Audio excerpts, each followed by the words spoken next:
Hi, I'm Susan Cook-Henry, and I'm teaching you how to show a cat. Now it's the morning of the show, and there are a few things we're going to need to do with the cat cosmetically to make sure that it's ready to be judged. So let's get started. First thing we're going to need to do is make sure that the cat has its claws clipped. What you're going to need is a pair of human nail clippers. I find it easiest to do that with the cat seated. Roxy, our Japanese bobtail, is going to be our model here. She can sit comfortably on my lap while I expose her claw by pressing down on one of the knuckles.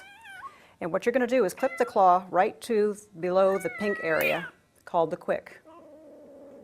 She's not too happy about this situation, but you're basically blunting the claws so that they're not a danger to yourself or to the judges. Another thing you can do if you don't have anybody to help you, you can put the cat on its back, on your lap, and gently hold the scruff of its neck. That can sometimes give you a little bit more control of the situation. Let me show you what I'm talking about by putting her on your back and gently putting the scruff of the neck between your knees, holding her gently while exposing the claws, and then gently nipping the claws one by one. Yes. That'll also allow you to get the back claws as well. This is obviously something that's easier done with two people, but if you must do it by yourself, it can be accomplished. The next thing we're going to do is need to make sure that the cat's eyes are clean. Gently rub the cat's eyes, making sure that any matter that's accumulated in the corners is clean. On any cat, you'd also want to check the nose and make sure that the nostrils are clean as well. The next thing you're going to want to do is make sure that the cat has clean ears. To accomplish that, the easiest thing to do is use a little bit of rubbing alcohol on a cotton ball. Pull the ear back to expose the inner flesh. Gently swab the inside to remove any debris that's visible. Q-tips can be used, but you need to use caution. You never put a Q-tip farther into the ear than the tip of the Q-tip itself, always remembering to go parallel to the head. In other words, straight down into the cavity of the ear, make a swab up, clean the crevices, never losing the tip of the Q-tip. Do the other side as well.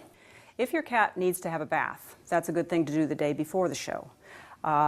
But a good rubbing with a washcloth, a good combing with a comb or a brush that suits your cat's coat texture is always a good thing to do. Make sure all the fur is combed, and sometimes commercial coat preparations work very well. To spray gently over the coat and sleek it down. Now that we've got the cat ready to show, we're going to organize our supplies that we'll need from the show, for the show. You've got your entry information. You also have your confirmation from the show that the entry clerk has sent to you. Once you arrive at the show, you'll go to the check-in line. The check-in line is usually a table at the show that has the show catalogs placed on the table with your name on top.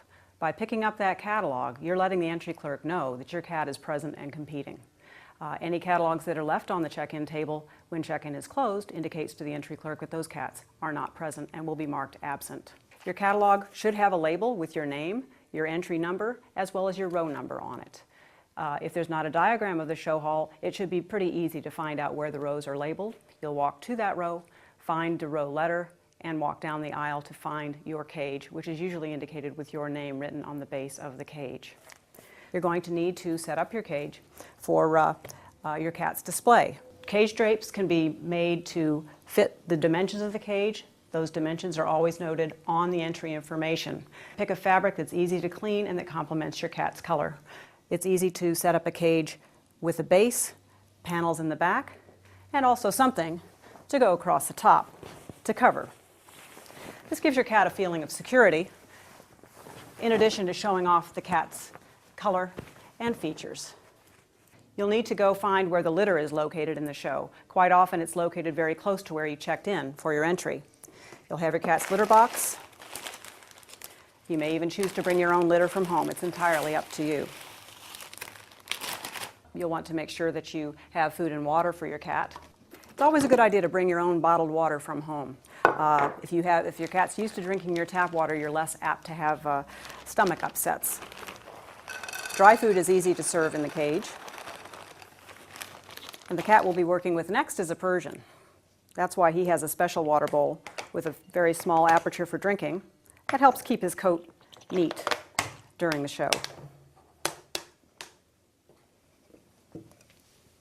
Now that you're ready for your cat to go into the cage, you're going to also want to take a moment to familiarize yourself with the setup of the show hall. Locate the judging rings, which are usually numbered numerically in order from 1 to 6 or 1 to 8.